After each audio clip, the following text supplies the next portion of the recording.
Being a senior golfer does not mean that you have to sacrifice speed and distance. I'm going to show you a little drill that's going to help you with both. A big warm welcome back to the channel. Today I wanted to talk a little bit about senior golf. We are all getting a little bit older and a little bit greyer. It's coming to us all. Inevitability about being more restricted in our body. I want to give you an analysis of what happens when you're a youngster. You strut down the road, you strike out with your left foot, you turn your torso to the left, and then as you walk down the road, you've got this big swagger going on. You've got this big upper body rotation going to the right and then going to the left. You then see the 92-year-old shuffling his way down the sidewalk, and all of a sudden, you don't see any rotation in his torso, and the upper body is dead straight. Look out for that. This is the signs of aging, the signs of rotation, the signs of the body not doing what it was born to do, and that's move. We're still playing the game, and we're still looking to maximize the distance and energy that we want to put on that golf ball. So today I wanted to give you a few thoughts on what you might want to look for as you get older to push back the ages of time and to maximize the distance of your golf ball. I don't need to go there with the fact that the grip needs to be good. If you are a golfer that's been playing for lots of time, I would strongly encourage you to go check out my grip series. But I wanted to breeze on past that because you've heard that many, many times. If you're a new subscriber, thank you so much for being here. But do go check out my grip series because it is absolutely pivotal in everything that I do. Understand that if you've played this game for a long time, you would have come through the generations of coaching that thought about restricting the lower half and turning the upper half against the hip action. Hold the pelvis off, turn the shoulders against it, really create torsion between the upper body and lower body. What a load of garbage. If that was to be the case, why would baseballers swing their left leg up, swing their hip, and launch themselves when they throw the baseball? Hip rotation is a key component in encouraging better upper body. What else happens is that we start to get shorter in mobility in our arms. We start to have less flexibility in the shoulder. If we've got less flexibility in the shoulder, it means we have less external rotation of the arms, less internal rotation of the arms.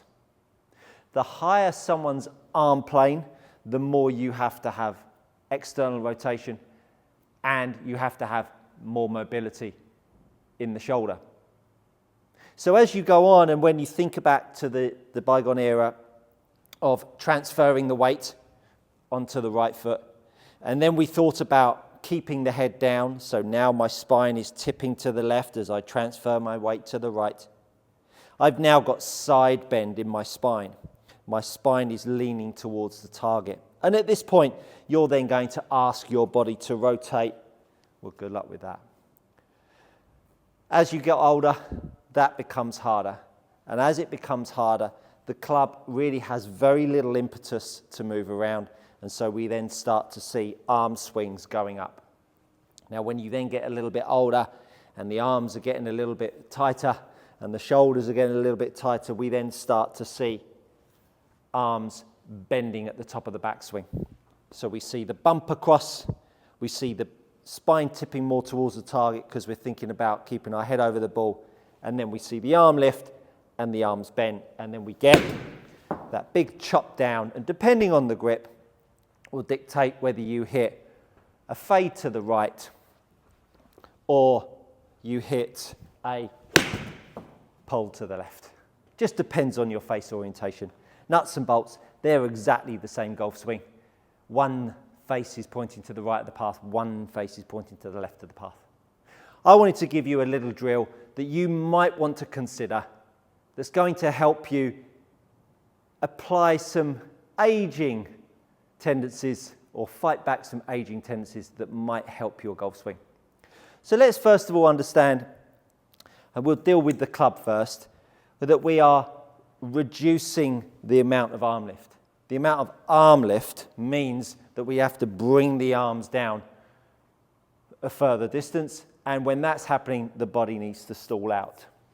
So what I'm going to get you to do is get you to set up, grab the golf club parallel to the floor, and all I'm going to get you to do is just to lift the arms up from being underneath your shoulder to above the golf ball. So as I'm looking down here at the moment, I can see the club shaft here, and I can see where the golf ball is. I want you to lift the shaft up so that the shaft is now covering the golf ball. And then what I want you to do, I want you to put your left foot to your right foot. So you've lifted the shaft up, covering the golf ball, you stepped now to your right foot. And then what I want you to do is I want you to keep the club shaft underneath your chest.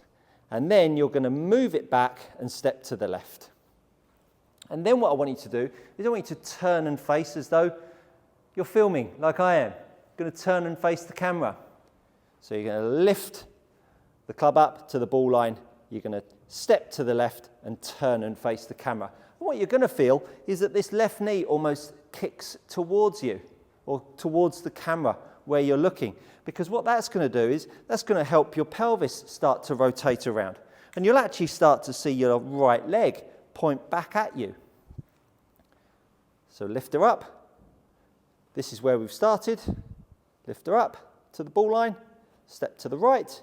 Now we're going to keep the club shaft underneath and at the same height, and I'm going to step to the left. And as I do that, the left knee swings around, the right leg kicks back at me, and I'm facing the camera. And all the time, I've kept the arms down.